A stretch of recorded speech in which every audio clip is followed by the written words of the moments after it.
అన్ని రకాల నొప్పుల నుండి తక్షణ ఉపశమనం కలిగిస్తాయి my doctor pain relief products. ఎటువంటి సైడ్ ఎఫెక్ట్స్ లేకుండా. Hi viewers, welcome to I dream. నేను మీ హోస్ట్ అపర్ణ. ఈరోజు మనతో పాటు కాస్మెటాలజిస్ట్ లక్ష్మి అన్నపూర్ణ గారు ఉన్నారనమాట. సో బేసిక్గా లేజర్స్, అమ్మాయిలు అన్నాక అన్వాంటెడ్ హెయిర్ అనేది రెగ్యులర్గా ఉండే సమస్యే. మరి దీనికి లేజర్స్ మనకి ఎంతవరకు బెనిఫిషియల్, అవి సేఫా కాదా, ఇలా A to Z విషయాలని మాట్లాడుకుందాము. ముందైతే పలకరిద్దాం. నమస్తే అండి. నమస్తే. ఎలా ఉన్నారు Lakshmi Annapurna? Yeah, I'm so good.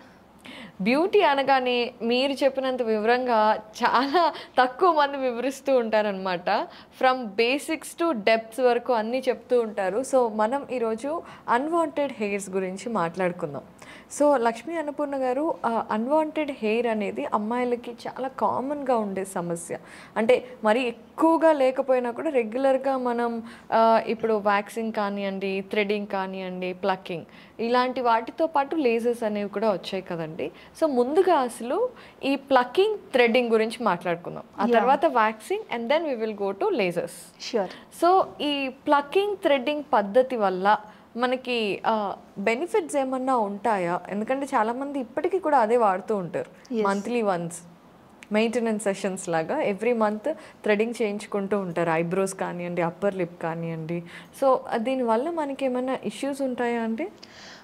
Definitely చెప్పాలి అంటే థ్రెడ్డింగ్, వ్యాక్సింగ్, ప్లక్కింగ్ ఈ 3 ప్రొసీజర్స్తో పాటు రేజర్స్ చేయటం కూడా, ఈ 4 ప్రొసీజర్స్ ఉన్నాయి అన్వాంటెడ్ హెయిర్ రిమూవింగ్కి. అయితే మనం ఐబ్రోస్లో హెయిర్ని అన్వాంటెడ్ హెయిర్ అనలేం. సో ఐబ్రోని మనం షేప్ చేస్తాం. సో షేప్ చేసినప్పుడు మనం థ్రెడ్డింగ్ ఒకటే బెస్ట్ ప్రొసీజర్ అని చెప్పచ్చు ఐబ్రో షేపింగ్కి మాత్రం. అలాగే కొంతమంది వ్యాక్సింగ్ కూడా చేస్తూ ఉంటారు. ఐబ్రోస్లో కూడా ప్రాపర్ షేప్ కోసం వ్యాక్స్ చేస్తారు. అది చాలా కష్టమైన ప్రక్రియ. ప్రొఫెషనల్స్ అయితేనే ఐబ్రో వ్యాక్స్ బాగా చేయగలుగుతారు.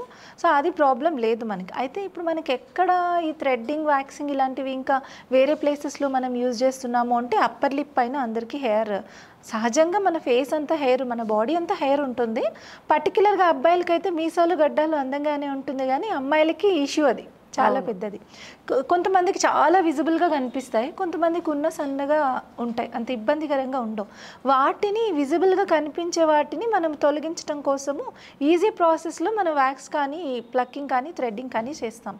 ఇవి కొంతవరకు ఓకే, కానీ ఇయర్స్ అండ్ ఇయర్స్ చేస్తూ ఉండే కొలది అప్పర్ లిప్లో ఎప్పుడైతే మనం ఎక్కువ థ్రెడ్డింగ్ చేస్తూ ఉన్నామో అక్కడ బాగా డార్క్ అయిపోవడం మనం చూడొచ్చు. బికాజ్ ఎందుకంటే మనం థ్రెడ్ పెట్టి ఆ ప్లేస్లో రిమూవ్ చేసినప్పుడు లైక్ అది రూట్ నుంచి పుల్ అయ్యి బయటకు వస్తూ ఉంటుంది. ఆ థ్రెడ్ యొక్క ఒత్తిడికి ఆ ప్రదేశం అంతా కూడా కొన్ని సంవత్సరాల పాటు థ్రెడ్డింగ్ చేస్తే నల్లగా అయిపోతుంది. అండ్ దాన్ని అక్కడ మనము పట్టి ప్లక్ చేసి లాగినప్పుడు కూడా ఆ వైబ్రేషన్కి అక్కడ లోపలంతా కూడా మళ్ళీ ఆ రూట్స్ యాక్టివేట్ అయ్యి ఇంకా ఎక్కువ గ్రోత్ వచ్చే ఛాన్స్ కూడా ఉంటుంది. సో టెంపరీ సొల్యూషన్గా ఏదో 1-2 సార్లు చేసుకోవడానికి బాగుంటుంది. లేకపోతే ఒక 1 year కొంతవరకు మెయింటైన్ చేయొచ్చు. కానీ లైఫ్ లాంగ్ మనం హెయిర్ రిమూవ్ చేస్తూ ఉంటే ఆ ప్లేస్ అనేది చాలా హాష్గా అయిపోతుంది.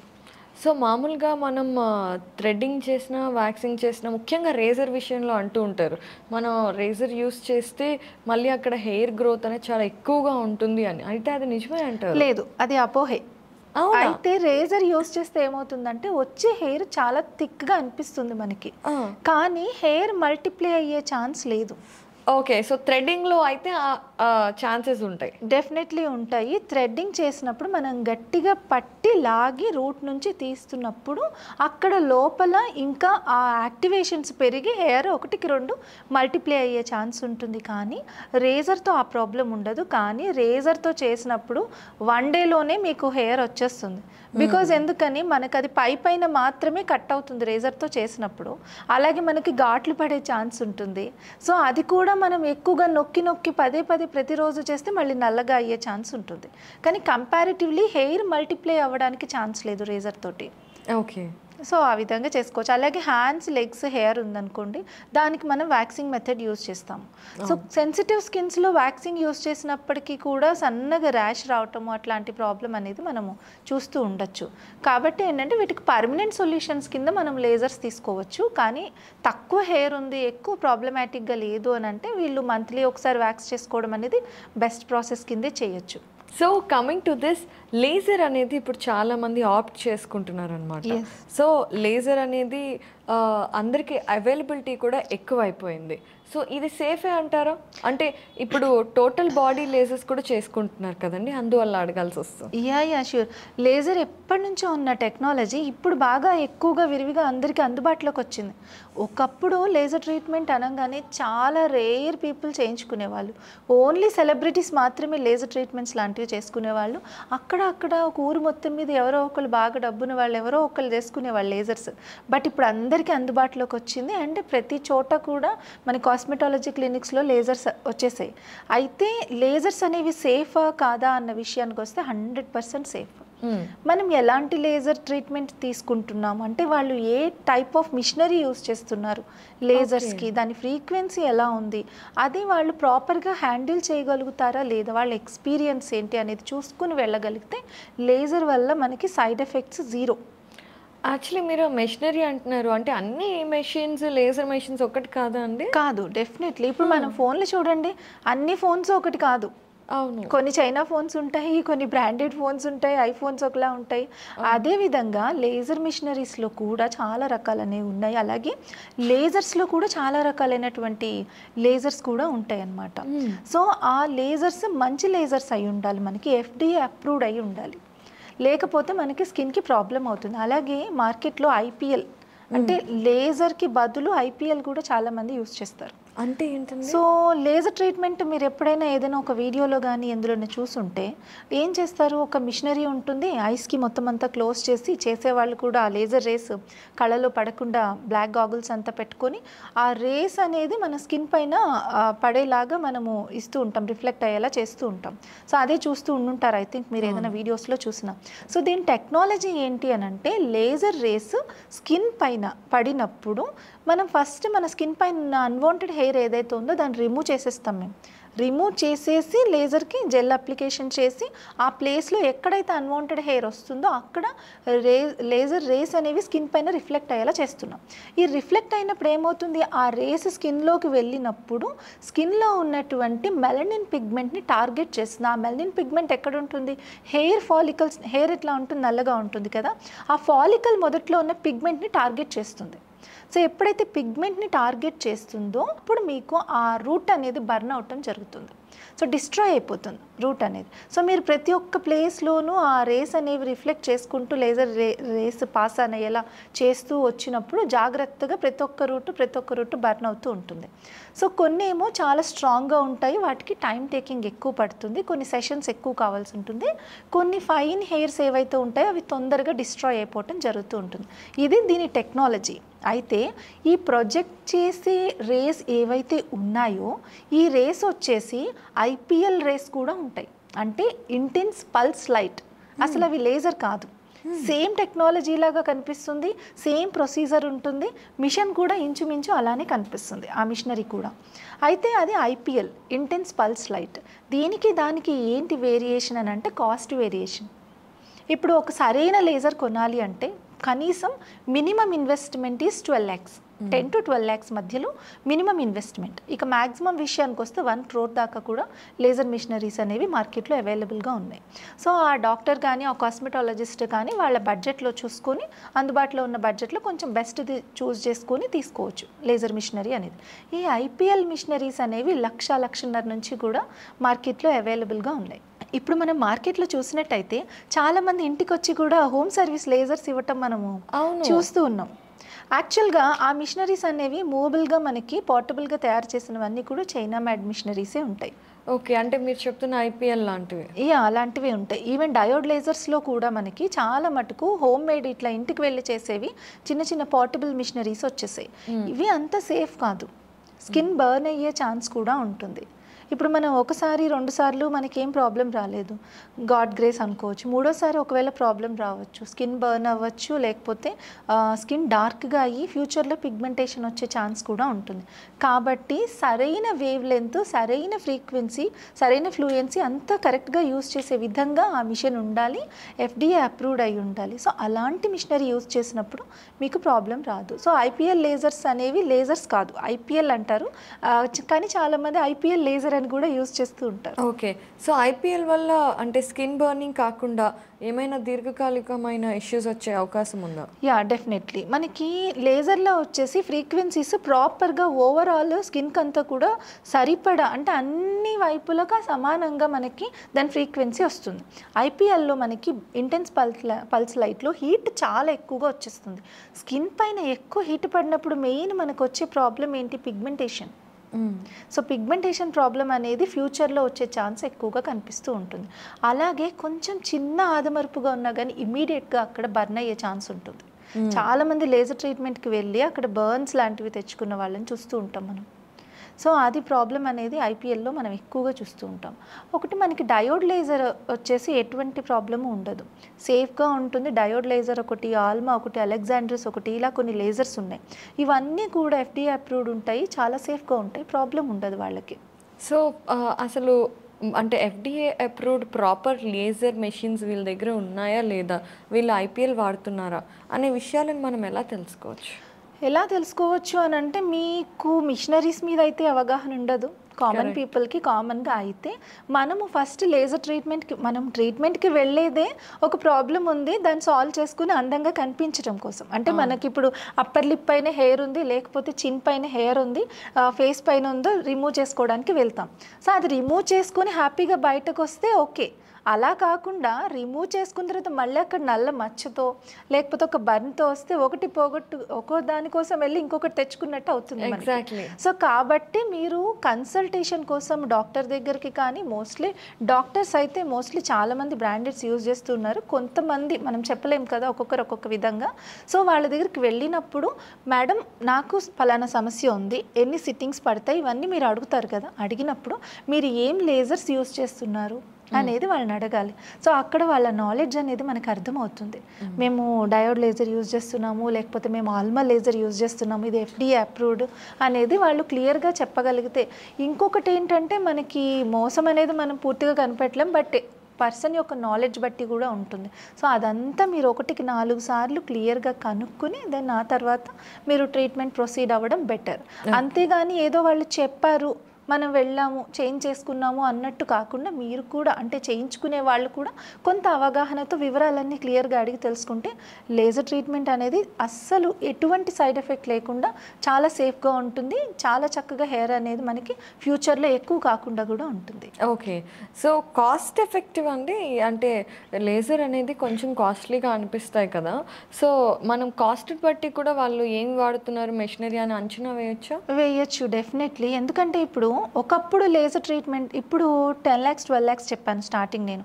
అవే మిషనరీ ఒకప్పుడు 50 lakhs 40 lakhs కనీసం 40 lakhs ఉండేవి. సో ఇప్పుడు బాగా ఎక్కువ విరివిగా పెరిగిన తర్వాత కొంచెం కాస్ట్లు కూడా తగ్గటం అనేటటువంటిది జరిగింది. టెక్నాలజీ కూడా పెరిగింది, ప్రైజెస్ కూడా తగ్గటం జరిగింది. సో కాబట్టి ఒకప్పుడుతో పోలిస్తే ఇప్పుడు మరీ టూ మచ్ కాస్ట్గా అయితే లేజర్స్ లేవు. అయితే మనకు 1000 1500 2000లో కూడా లేజర్ ట్రీట్మెంట్స్ అనేవి చాలామంది చేయడం జరుగుతుంది. అవును. ఫుల్ బాడీ మొత్తం 6000 అలా కూడా కొంతమంది చేస్తూ ఉంటారు.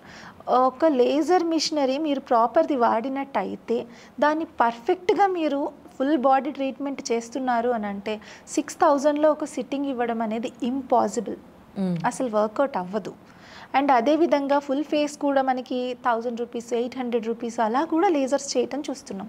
సో అక్కడే మనకి అర్థమవుతుంది. సో మనము బ్రాండెడ్ యూజ్ చేసాము, ఎఫ్డీఏ అప్రూవ్డ్ యూజ్ చేస్తున్నాము, ప్రాపర్ ప్రొసీజర్లో చేస్తున్నాము. సో అలాగే దాన్ని ఎంత ఫ్లూయెన్సీ పెట్టాలి, ఎంత ఫ్రీక్వెన్సీ ఇవ్వాలి అనేది 100% వాళ్ళు పర్ఫెక్ట్గా యూజ్ చేస్తున్నారు అని అంటే దానికి ఖచ్చితంగా కాస్ట్ ఎక్కువ ఉంటుంది. ఎక్కువ సిట్టింగ్స్ పెట్టుకుని ప్రాపర్ ఫ్లూయెన్సీ పెట్టకుండా కూడా సరిగ్గా ఫేస్ అంతా షార్ట్స్ ఇవ్వకుండా కూడా మనకి 6 to 8 సిట్టింగ్స్ పట్టే చోట కొంతమంది నాకు మొన్న రీసెంట్లీ ఒక కస్టమర్ కూడా చెప్పారనమాట, నేను 20 సిట్టింగ్స్ ట్రీట్మెంట్ తీసుకున్నాను ఒక బ్రాండెడ్ ప్లేస్లోనే. సో 20 సిట్టింగ్స్ అయ్యాయి, నాకు ఇంకా కొద్దిగా నాకు అక్కడ హెయిర్ ఉంది అని చెప్తున్నారు. సో అన్ని సిట్టింగ్స్ అనేది అసలు అవసరమే ఉండదు. మోస్ట్లీ 6 to 8 కొంతమందికి 10 దాకా కూడా, ఎందుకంటే హార్మోనల్ ఇంబ్యాలెన్స్ ఉన్నప్పుడు మళ్ళీ హెయిర్ అనేది ట్రిగర్ అయ్యే ఛాన్స్ ఉంటుంది కాబట్టి అప్పుడు వస్తుంది. కానీ అన్నని 20 సిట్టింగ్స్ 30 సిట్టింగ్స్ పెట్టుకునే అవసరమే ఉండదు. సో అక్కడ కూడా మనకు అర్థమవుతుంది లాంగ్ టర్మ్ చెప్తున్నారు, ప్రైస్ తక్కువ చెప్తున్నారు అని అంటే కూడా అవి సేఫ్ లేజర్స్ కాదు. అండ్ అలాగే మీకు లేజర్ ట్రీట్మెంట్ చేస్తున్న వాళ్ళకి దాని గురించి పూర్తిగా అవగాహన ఉందా లేదా, వాళ్ళు సర్టిఫైడా కాదా అనేది కూడా చూసుకోవాలి. లేదంటే కూడా ప్రాబ్లం అవుతుంది. అంటే మనం ఒక డాక్టర్ దగ్గరికి వెళ్ళినా, లేకపోతే మనం ఒక లాయర్ దగ్గరికి వెళ్ళినా కూడా, మనం ఒక టీచర్ దగ్గరికి వెళ్ళినా కూడా వీళ్ళకి వచ్చా ముందు వీళ్ళకి అన్నీ తెలుసా అని మనం ఎంక్వైరీ చేసుకుంటాం కదా. సేమ్ అలాగే మనం ఒక బ్యూటీ థెరపిస్ట్ దగ్గరికి వెళ్ళినా, కాస్మెటాలజిస్ట్ దగ్గరికి వెళ్ళినా, ఈవెన్ డాక్టర్ దగ్గరికి వెళ్ళినా వాళ్ళకి అన్నిటిపైన అవగాహన ఉందా లేదా, సో వాళ్ళకి అన్ని విషయాలు తెలుసా లేదా అనేది మనం పూర్తిగా వాళ్ళకి అవగాహన ఉందా లేదా అని తెలుసుకున్న తర్వాతే మనము వాళ్ళతో పాటు ట్రావెల్ చేయడం మంచిదని నా అభిప్రాయం. Wow, wonderful. అంటే ఇప్పుడు మనం లేజర్స్ చేయించుకోవాలి అని అనుకుంటే ఎలాంటివి చూసుకోవాలి, జాగ్రత్తలు తీసుకోవాలి, సేఫ్టీ మెజర్స్ ఉన్నప్పుడే కదా జీరో సైడ్ ఎఫెక్ట్స్ ఉంటాయి. సో ఆ విషయాలన్నీ చాలా వివరంగా చెప్పారు. అయితే ఇప్పుడు మనం ఎక్కువగా చూస్తున్న ట్రెండ్ ఏంటంటే టోటల్ హోల్ బాడీ లేజర్స్ అనేది. సో అసలు ఒక ఫీమేల్ బాడీకి హోల్ బాడీ లేజర్ తీసుకుంటున్నారు అంటే వాళ్ళకి ఎన్ని సిట్టింగ్స్ పట్టచ్చు, and pre and post care ఎలా ఉంటుంది? యా, లేజర్లో ప్రీ కేర్ పోస్ట్ కేర్ విషయానికి వస్తే, బిఫోర్ లేజర్ అంటే మీరు లేజర్ ట్రీట్మెంట్ తీసుకోవాలి అని ప్రిపేర్ అయిపోయిన తర్వాత మీరు ముందుగా చేయాల్సింది ఏంటంటే, మీ బాడీలో ఉన్న హెయిర్ ఎక్కడైతే రిమూవ్ చేసుకోవాలనుకుంటున్నారో దాన్ని మీరు ప్లగ్ చేయడము, థ్రెడింగ్ చేయడము, వ్యాక్సింగ్ చేయడము కొన్ని రోజులు ఆపేయాలి. ఫస్ట్ అంటే ముందుగా మీరు ట్రీట్మెంట్కి అటెండ్ అవ్వడానికి ఒక 1 month ముందు నుంచి ఆ ప్రొసీజర్స్ అన్నీ ఆపేసి మీకు హెయిర్ ఏదైతే ఉందో అది పూర్తిగా కాస్త పెరగనివ్వాలి. దెన్ అలా పెరిగిన హెయిర్ తోటి మీరు ట్రీట్మెంట్కి వస్తే మేము దాన్ని రేజర్స్తో రిమూవ్ చేసి దానిపైన లేజర్ ఇవ్వడం అనేది జరుగుతుంది. అది first pre care. And post care విషయానికి వస్తే లేజర్ సంబంధించి పెద్ద ఎక్కువ పోస్ట్ కేర్ ఏం లేదు. ఒక్కటి, మీరు తర్వాత కూడా థ్రెడింగ్, వ్యాక్సింగ్, ప్లక్కింగ్ లాంటివి చేయకూడదు. అండ్ సన్ స్క్రీన్ ఎక్కువగా అప్లికేషన్ చేయడం అనేది చాలా అవసరం. ఎందుకంటే మన బాడీ పైన ఉన్న హెయిర్ ఏదైతే ఉంటుందో ఈ హెయిర్ మనల్ని ప్రొటెక్ట్ చేస్తుంది, ఎండ నుంచి కూడా ప్రొటెక్ట్ చేస్తుంది. సో ఈ హెయిర్ని మనం రిమూవ్ చేస్తున్నాము అని అన్నప్పుడు మనకు అందం అయితే వస్తుంది కానీ ప్రొటెక్షన్ తగ్గుతుంది. సో కాబట్టి ఖచ్చితంగా మనము సన్ ప్రొటెక్షన్ అనేది ఇంకొంచెం ఎక్కువ క్వాంటిటీలో అప్లై చేసుకుంటే సరిపోతుంది. ఒక 2 రోజులు ఎండలోకి ఎక్స్పోజ్ అవ్వకుండా ఉంటే బెటర్ అని చెప్పచ్చు. అండ్ అదేవిధంగా మనకి ఎన్ని సిట్టింగ్స్ పడతాయి అని మీరు అడిగారు. డిపెండ్స్ అపాన్ ద పర్సన్, అంటే పర్సన్ టు పర్సన్ వేరే ఉంటుంది. ఒక్కొక్కరికి ఒక్కొక్క విధంగా ఉంటుంది. కొంతమందికి హెయిర్ ఎక్కువగా ఉంటుంది, కొంతమంది తక్కువగా ఉంటుంది, మీడియంగా, మినిమల్గా ఉంటుంది, నార్మల్గా ఉంటుంది. సో ఎక్కువ హెయిర్ ఉండేటటువంటి వాళ్ళకి హెయిర్ ఫాలికల్స్ అనేవి తొందరగా బర్న్ అవ్వటం జరగదు. అండ్ కొన్ని స్ట్రాంగ్ హెయిర్ ఫాలికల్స్ కూడా ఉంటాయి కాబట్టి సిట్టింగ్స్ వాళ్ళకి ఎక్కువ పడుతుంది. అండ్ అదేవిధంగా పీసీఓడిస్ లాంటి ప్రాబ్లమ్స్ ఉన్న వాళ్ళు, థైరాయిడ్ ఇష్యూస్, యా, అలాంటి వాళ్ళకి మోస్ట్లీ హార్మోనల్ ఇంబ్యాలెన్స్ వల్ల ఖచ్చితంగా హెయిర్ ఎక్కువగా వస్తుంటుంది ఫీమేల్స్లో. సో వాళ్ళకి కొంచెం సిట్టింగ్స్ ఎక్కువ పట్టే అవకాశం ఉంటుంది. నార్మల్గా ఉంటే తొందరగానే మీకు లేజర్ అనేది అయిపోతుంది. మంత్లీ ఒక సిట్టింగ్ పడుతుంది అంతే తప్ప 15 daysకి 20 daysకి అలా ఏమీ ఉండదు. మంత్కి ఒక సిట్టింగ్. ఓకే. సో చాలామంది అనుకుంటారు ఫస్ట్ టైం లేజర్ ట్రీట్మెంట్ తీసుకోగానే ఇక టోటల్గా మనకి హెయిర్ ఇంకా ప్రాబ్లమే ఉండదు, అన్వాంటెడ్ హెయిర్స్ అన్నీ తీసేసినట్టే అని అనుకుంటూ ఉంటారు. ఇది ఎంతవరకు అపోహ? అపోహే మరి, ఖచ్చితంగా మీరే చెప్పారు కదా అపోహ అని చెప్పి. యాక్చువల్గా మనము హెయిర్ ఫాలికల్స్ మీద లేజర్ రేస్ని పెట్టి మనము అక్కడ ఫోకస్ అనేది చేస్తున్నాం. సో చేసినప్పుడు మీకు ఏమవుతుంది, కొన్ని హెయిర్స్ బర్న్ అవుతాయి, అన్నీ బర్న్ కావు. సో ఇంకా కొన్ని ఫాలికల్స్ అనేవి స్ట్రాంగ్గానే ఉంటాయి. దానికి మళ్ళీ మీరు సెకండ్ సిట్టింగ్ తీసుకుంటారు. సో కొన్ని ఏమవుతాయి, ఫస్ట్ టైము కొంతవరకు అంటే థిక్గా ఉన్న హెయిర్ ఏదైతే ఉంటుందో అది ఫైన్ హెయిర్ కింద వస్తుంది నెక్స్ట్ టైం చేసినప్పుడు. సో ఒకసారి మీరు చేయగానే మీకు ఇమీడియట్గా హెయిర్ ఏమి రాకుండా పోదు, మామూలుగానే హెయిర్ వస్తుంది. అయితే అక్కడ మీకు ఒక 10 hairs ఉన్నాయనుకోండి, ఒక 5 hairsే వస్తాయి, ఒక 5 hairs రావు. ఆ 5 hairsలో కూడా కొన్ని ఫాలికల్స్ అనేవి చాలా సన్నగా బలహీనంగా రావటం జరుగుతుంది. ఎందుకంటే దానిలో ఉన్న స్ట్రెంగ్త్ అంతా అయిపోతుంది. మనం ఆ రేస్ ఎప్పుడైతే దానిపైన ప్రొజెక్ట్ చేయడం జరుగుతుందో అప్పుడు ఆ ఫాలికల్ అనేది వీక్ అయిపోతుంది, రూట్ డిస్ట్రాయ్ అయిపోతుంది. సో మీకు అక్కడ గ్రోత్ రాదు. సో మళ్ళీ నెక్స్ట్ సిట్టింగ్కి వచ్చినప్పుడు ఇంకా హెయిర్స్ అనేవి తగ్గిపోతాయి, కానీ అక్కడ ఉంటాయి. చెప్పాలంటే లేజర్ ట్రీట్మెంట్లో హెయిర్ రిమూవల్ అనరు, హెయిర్ రిడక్షన్ అంటాం. అంటే 90% హెయిర్స్ అనేవి రిడక్షన్ జరుగుతుంది. ఒక 10% హెయిర్ అనేది మనకి అప్పుడు రావటం అనేది జరుగుతూ ఉంటుంది, కానీ అవి స్ట్రాంగ్గా ఉండవు, మీకు అంత విజిబిలిటీ కూడా కనిపించవు. ఇయర్లీ వన్స్ కావాలంటే ఒక మెయింటెనెన్స్ ప్రోగ్రామ్ లాగా ఒక సెషన్ తీసుకోవచ్చు. ఓకే. ఇప్పుడు మీరు సెలబ్రిటీస్ని వాళ్ళని తీసుకున్నా కూడా వాళ్ళు కంప్లీట్గా పర్మనెంట్ హెయిర్ రిమూవల్కి లేజర్స్ హెయిర్ రిమూవల్ అనేది కామన్గా ఇప్పుడు నేను కూడా చూడండి రిమూవల్ అని యూజ్ చేస్తున్నాను, ఎందుకంటే మనం కామన్గా ఉండడం ఇష్టం లేదు. సో రిమూవల్ అంటాం. సో రిమూవల్ కోసం మనం ట్రీట్మెంట్ తీసుకున్న రిడక్షనే జరుగుతుంది. సో మళ్ళీ తిరిగి రాదు అని అంటే అంత స్ట్రాంగ్గా అన్ని హెయిర్స్ రావు. మీరు ఒక 100 హెయిర్స్ని టార్గెట్ చేస్తే ఒక 1 ఇయర్ తర్వాత ఒక 10 హెయిర్స్ అయితే వస్తాయి. అది మనకు ఆబ్వియస్లీ అంత ఇబ్బందికరంగా అయితే అనిపించదు, విజిబుల్గా కూడా ఉండదు. రైట్. సో ఈవెన్ సెలబ్రిటీస్ అయితే మెయింటెనెన్స్ కోసం ఎవ్రీ ఇయర్ వన్స్ చేసుకుంటారు. ఓకే. సో ఇలా మాట్లాడుకుంటున్నప్పుడు మనం అఫోర్డబిలిటీ కూడా మాట్లాడుకోవాలి. So lasers total body hair laser reduction చేయించుకోవాలి అనుకుంటే కనుక మనకి ఎంత ఇంచుమించుగా అవుతుండొచ్చు? డెఫినెట్లీ మనకి ప్యాకేజెస్ తీసుకున్నట్టయితే అరౌండ్ 1 lakh నుంచి స్టార్టింగ్ ఉంది.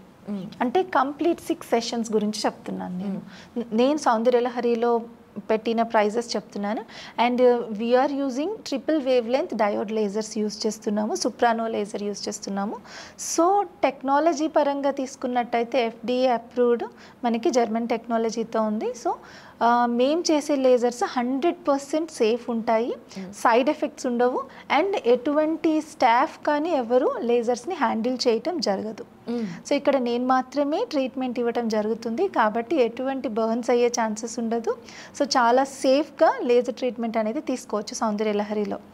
అండ్ అదేవిధంగా మన దగ్గర ప్యాకేజెస్ వచ్చేసి 1 lakh నుంచి స్టార్టింగ్ ఉన్నాయి హోల్ బాడీ లేజర్స్ అనేవి. సో ఫేస్ లేజర్స్ అనేవి స్టార్టింగ్ ఫ్రమ్ 5,000 నుంచి ఉన్నాయి. Okay. So coming to this అండి, మెయింటెనెన్స్ సెషన్స్ ఎంత అఫోర్డబుల్గా ఉంటాయి? చాలామంది లేజర్స్ చేసుకుంటారు, ఏముందిలే అని వదిలేస్తారు. దానివల్ల మళ్ళీ ఒక 4-5 years ఒక ఇన్ ద పీరియడ్ ఆఫ్ టైంలో మళ్ళీ మనకి మీరు అన్నట్టుగా ఇప్పుడు 5 hairs ఒక సంవత్సరం వచ్చి తర్వాత దాన్ని నెగ్లెక్ట్ చేస్తూ పోతే మళ్ళీ మనం మరీ టోటల్గా రాకపోయినా ఒక 30-40 గ్రోత్ చూడొచ్చు కదా. అంత హెయిర్ గ్రోత్ అనేది మీకు వచ్చే ఛాన్స్ పెద్దగా ఏం ఉండదు. మీరు ఎప్పుడైనా ఒక 6 sessions 8 sessions మీకు చెప్తాము, అండ్ మనం చేస్తూ ఉండగా కొంతమందికి 8 sessions అనుకుంటాం, కానీ 6 sessionsలోనే వాళ్ళకి హెయిర్ అనేది చాలా మటుకు తగ్గిపోతుంది, అసలు విజిబిలిటీ ఉండదు. దెన్ వాళ్ళు అప్పుడు ఆ ట్రీట్మెంట్ ఆపేసుకోవచ్చు.